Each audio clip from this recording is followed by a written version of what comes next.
اسی طرح مشاجرات صحابہ بنو امیہ والے مسئلے پر اب بس کرتے ہیں، ہم لوگ بھی سن سن کر تھک چکے ہیں۔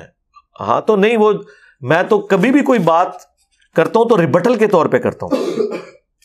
آپ تھک چکے ہیں تو آپ قرآن کلاسز دیکھیں، 344 ہیں، اس کے بعد بھی 130 ریکارڈ ہو چکی ہیں، آپ دوسرے ٹاپکس دیکھیں، آپ کے انٹرسٹ کے نہیں ہے نا۔ بعض لوگ تو کہتے ہیں اور کھول کے بیان کرو، میں نے تو ہر ٹاپک بیان کرنا ہے۔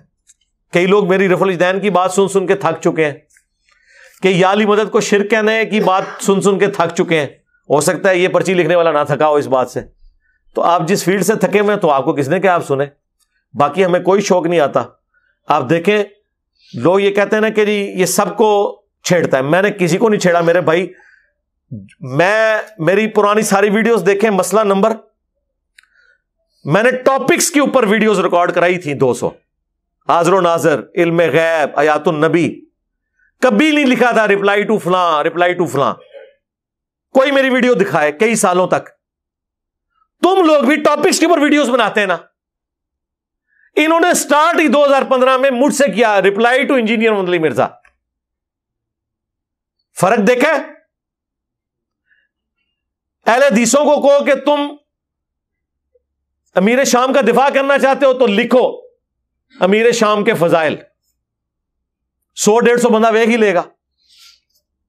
لیکن یہ کیا لکھتے ہیں؟ ریپلائی ٹو انجینئر محمد علی مرزا آن امیر شام۔ تو وہ جب آپ یہ کام کریں گے تو میں نے نہیں جواب دینا آگے سے، میرا رائٹ ہے نا۔ میری آپ جتنی ویڈیو قرآن کلاسز تھی، کبھی کسی قرآن کلاس میں لکھا ہوا ہے کہ قرآن کلاس نمبر 1 ریپلائی ٹو مفتی منیب الرحمان،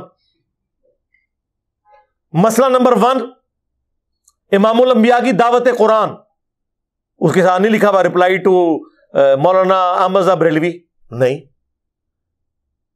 سارے مسئلہ نمبر دیکھیں وہ ٹاپکس کے اوپر تھے۔ یہ جب 2015 میں انہوں نے میرے خلاف بائی نیم ویڈیوز بنائی، میری تصویر کے اوپر کانٹے لگائے، تو سرکار یہ تو نہیں ہوگا کہ آپ کے اوپر لوگ بات کریں، سچائی کہنے پر آپ کو مجرم ٹھہرائیں اور میں خاموش ہو کے بیٹھ جاؤں گا، ایسے تو نہیں ہوگا۔ تو پھر میں نے ریپلائی ٹو شروع کیا، اور پھر جب یہ سلسلہ شروع ہوا تو اس سلسلے میں پھر جو بھی دین کا کسٹوڈین بن کے سامنے آیا اور اس نے دین کا مذاق اڑایا تو پھر میں نے اسے ریپلائی کیا، ٹھیک ہے۔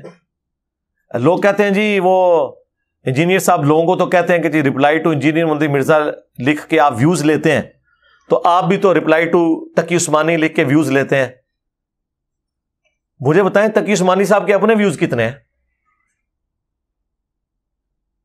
جن کے اپنے ویوز سینکڑوں اور ہزاروں میں مشکل سے جائیں، ان کو جب میں ریپلائی کروں اور وہ ویوز لاکھوں میں جائیں، تو اس میں تقی عثمانی صاحب کا کمال ہے یا ہمارے اس پلیٹ فارم کا کمال ہے؟ مفتی منیب الرحمان صاحب اور سعد رضوی نے بیٹھ کے پریس کانفرنس کی ہے، مشکل سے 10-12 ہزار لوگوں نے دیکھی ہے، جو ٹی ایل پی کے ساتھ کے پی پولیس نے کیا۔ ہماری ویڈیو جو ہے 30 سے 35 گھنٹوں میں 1 لاکھ کراس کر گئی ہے۔ تو آپ یہ کہیں گے میں نے ان کے نام کے اوپر ویوز لیے ہیں، اور جن کو خود اپنے ویوز نہیں مل رہے ہیں ان کے نام پہ مجھے کہاں سے ملنے ہیں؟ تو یہ بات غلط کر رہے ہیں۔ اور لوگ کہہ رہے ہیں شروع میں انجینئر صاحب نے بھی اس طریقے سے ویوز لیے، سرکار میں نے کبھی بھی اس طریقے سے ویوز نہیں لیے۔ ہماری ہمیشہ ویڈیوز شروع سے جو آ رہی ہیں، آپ میری ابھی ویڈیو اپلوڈ ہے، انڈیا اور پاکستان کے بزرگوں کی 19 گستاخانہ عبارات کا تحقیقی جائزہ، کسی بزرگ کا نام نہیں لکھا ہوا، کسی کی تصویر نہیں لگی ہوئی ہے، جا کے دیکھیں اس کی ویورشپ۔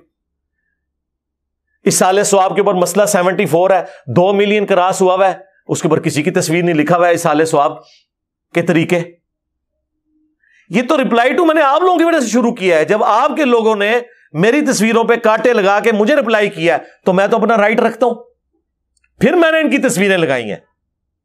رفع الیدین پہ میری ویڈیو ریکارڈ ہوئی ہے، بتائیں میں نے کس مولوی کی اس میں تصویر لگائی ہوئی ہے؟ رفع الیدین سے متعلق فرقہ وارانہ نظریات کا تحقیقی جائزہ، اتنی سمپل اردو لکھی ہوئی ہوتی تھی، نہ کسی مولوی کی فوٹو ہوتی تھی، نہ نیچے رومن میں کسی کو ریپلائی ہوتا تھا۔ اس ویڈیو کی وجہ سے جب آپ کے مولویوں کو پسو پڑ گئے کہ ان کے فرقے کے لوگ ان کو چھوڑ کے چلے گئے، پھر آپ لوگوں نے مجھے ریپلائی کرنا شروع کیا، تو سرکار پھر میں تو آپ کو پتا ہے، ہاں نہ تو انہوں پتہ ہی نہیں تھوڑا واسطہ کس بندے نال پہ ہے۔ تو میں نے پھر اس رپلائی کے اوپر رپلائی کیا ہے. مجھے کوئی یہ نہ کہے کہ میں نے کسی کی تصویر لگا کے ویوز لیے ہیں. میں یہ دعویٰ کر سکتا ہوں کہ مولویوں نے میری تصویر کے اوپر ویوز لیے ہیں. اب اگر میں لگا رہا ہوں یا میں ان کو رپلائی کر رہا ہوں تو ان کی باتوں پہ ہے, اور میرا ٹریک ریکارڈ ہے. سرکار یوٹیوب تو نہیں جھوٹ بولتی نا. جائیں 12 سال پرانی میری ویڈیوز دیکھیں, مجھے کبھی کسی مولوی کی تصویر دکھائیں, کسی ایک مسئلہ نمبر کے اوپر دکھائیں. آپ لوگوں نے فتوے لگائے, آپ کے مولویوں نے. پھر میں نے رپلائی کرنا شروع کیا کہ یار اب یہ ایک بندہ بولا ہے. اب مجھے ایک بندہ سعودیہ میں بیٹھ کے کہہ رہا ہے ایران کے ٹکڑوں پہ پلنے والا جانور, اور خود سعودیہ کی تنخواہ لے رہا ہے, اور وہ پائلٹ ہے ایک فرقے کا, ٹھیک ہے, اور وہ اپنے باپ کی عمر کے بندے کو گالیاں نکال رہا ہے, مولانا اسحاق صاحب کو, ٹھیک ہے, اور کیسی غلیظ زبان استعمال کر رہا ہے وہ, نطفے اور فلاں فلاں. تو وہ اہل سنت میں سے لوگوں کو خریدتے ہیں جنہوں نے لبادہ اہل سنت کا پہنا ہوا ہوتا ہے, اور حقیقت میں وہ رافضیت کے گندے نطفے ہوتے ہیں, جس کی بہت ساری مثالیں ہمارے سامنے موجود ہیں. اسحاق جھال والا مردود اسی قسم کے انسانوں میں سے تھا. انجینئر مرزا مردود اسی قسم کے انسانوں میں سے ہے. رافضیت کے پیسوں پہ پلنے والا, ایران کے ٹکڑوں پہ پلنے والا یہ جانور صحابہ کے بارے میں اپنی زبان گندی دراز کرتا ہے, اور حقیقت میں اس کا من پلیت ہے, اس کے ماننے والے اس سے بڑے پلیت ہیں. تو میں خاموش بیٹھا رہوں گا؟ تو منجی ٹھکوائی ہے نا اس نے اپنے فرقے کی, تو ٹھوک دی. تو یہ ذہن میں رکھیے گا, یہ لوگ بولے ہیں کراچی کے مفتی صاحب جن سے اب صلح ہو چکی ہے, اس لیے وہ اب, ورنہ کل مشین پہ انہوں نے چڑھا ہونا تھا جو مفتی صحیح چڑھا ہے المونت کے مسئلے میں. اب اپنے نیا بندہ ڈھونڈ لیا.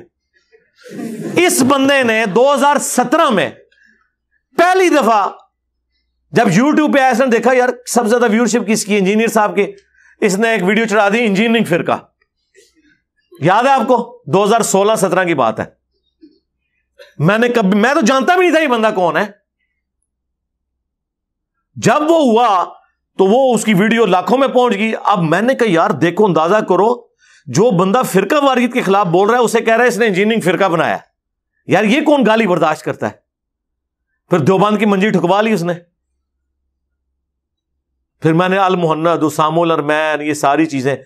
مجھے بتائیں پہلے میں کب ان کتابوں کے نام لیتا تھا؟ آپ 2017 سے پہلے کے انجینئر علی مرزا کو دیکھیں اور بعد کے دیکھیں, سچویشن کا فرق ہے. وہ جس طرح کافر کہتے ہیں کہ جی مکی محمد اور تھا اور مدنی محمد اور ہے. مکے میں تو محمد صلی اللہ علیہ وسلم ان کے ساتھی ایک مظلوم طبقہ نظر آتا ہے جن کی پٹائی ہو رہی ہے, لوگ ان کو مار رہے ہیں اور وہ ہاتھ بھی نہیں اٹھا رہے, کوڑے کھا رہے ہیں, انگاروں پہ لیٹ رہے ہیں. کوئی ایک گریلا وار کر کے خانہ کعبہ شریف میں رکھے ہوئے بت بھی نہیں توڑ رہے. 13 سال تک حضور نے کعبے کی طرف منہ کر کے نماز پڑھی ہے اور اندر بت رکھے ہوئے. لیکن وہ کہتے ہیں مدینہ شریف جاتے ہی بدر, احد, خندق, خیبر, حنین, فتح مکہ, پھر غزوہ تبوک, پھر جناب حضور کی قادسیہ, یرموک. یہ وہی ساتھی ہیں جو مارے کھاتے تھے, اب پوری دنیا کو آگے لگایا ہوا ہے. تو سرکار وہ دیکھیں نا اس کے پیچھے ریزن کیا ہے. یہ فیس چینج ہوتے ہیں.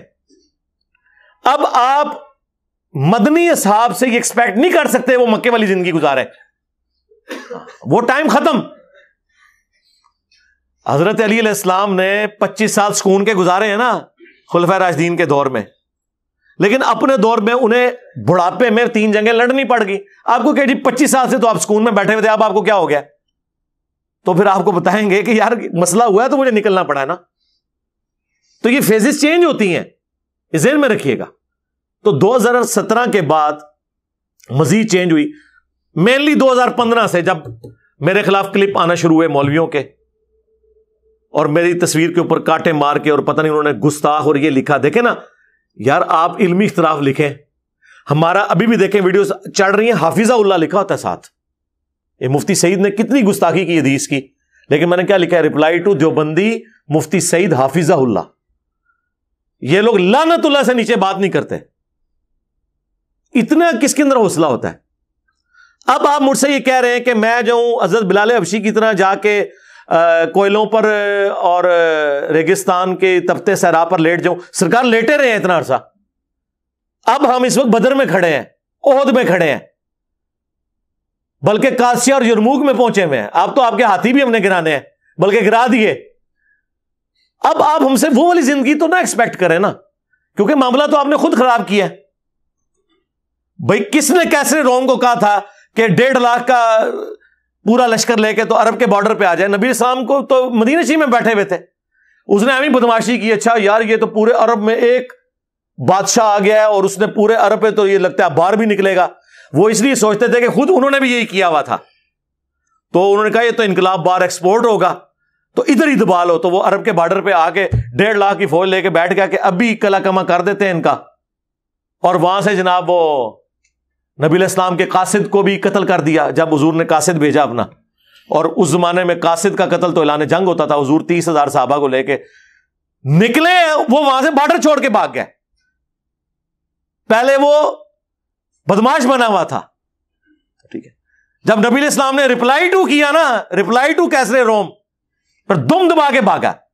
تو سرکار اب آپ یہ کہیں گے جی اس سے پہلے کیوں نہیں؟ نبی علیہ السلام تو خاطی لکھ رہے تھے، صرف فوج لے کے کیوں پہنچ گئے؟ ظاہر ہے جی انہوں نے غلط حرکت کی ہے تو یہ تو ہونا ہے نا. پہلے تو ہم مسئلہ نمبر ہی ریکارڈ کرا رہے تھے، دعوت ہی دے رہے تھے. جب آپ کاٹے پھیریں گے اور آپ ونریبل کریں گے، ہمیں گستاخ کہیں گے، تو آپ کیا ایکسپیکٹ کرتے ہیں کہ میں رپلائی ٹو نہیں کروں گا؟ ٹھیک ہے، تو یہ بالکل جھوٹ بولنا بند کریں. مجھے پوری اپنی تاریخ پتا ہے کہ کس طریقے سے کیسے کیسے چلیں. یہ سب سطحی باتیں چھوڑیں اور یہ یاد رکھیے ہمارے بھی بعض اسٹوڈنٹ لوگوں کے نظریات کے مطابق ہمیں سمجھ رہے ہوتے ہیں. نہیں، مجھ سے آ کے پوچھیں تو میں آپ کو کلیئر کروں گا کہ یہاں پہ ڈنڈی مارا ہے، یہ یوں نہیں ہے، یوں ہوا تھا، پھر یوں ہوا تھا. ابھی میری ویڈیو انہوں نے کاٹی ہوئی ہے کہ جی یہ کہہ رہا ہے کہ امام کعبہ بھی قرات میں غلطیاں کرتا ہے اور کئی جگہ میرا سلپ آف ٹنگ ہے وہ اس میں لگایا ہوا ہے، اور وہ کہہ رہے ہیں دیکھو یہ خود غلطیاں کر رہا ہے اور امام کعبہ کے بارے میں بات کر رہا ہے. اور بھائی میرے تم نے وہ سلپ آف ٹنگ کاٹے تھے تو میں نے اس میں ریبٹل کیا تھا کہ غلطی کسی سے بھی ہو سکتی ہے، امام کعبہ سے بھی ہوتی ہے. اب یہ بات اور ہے اور وہ بات اور ہے. تو اس طریقے سے جو مرضی آپ کر لیں.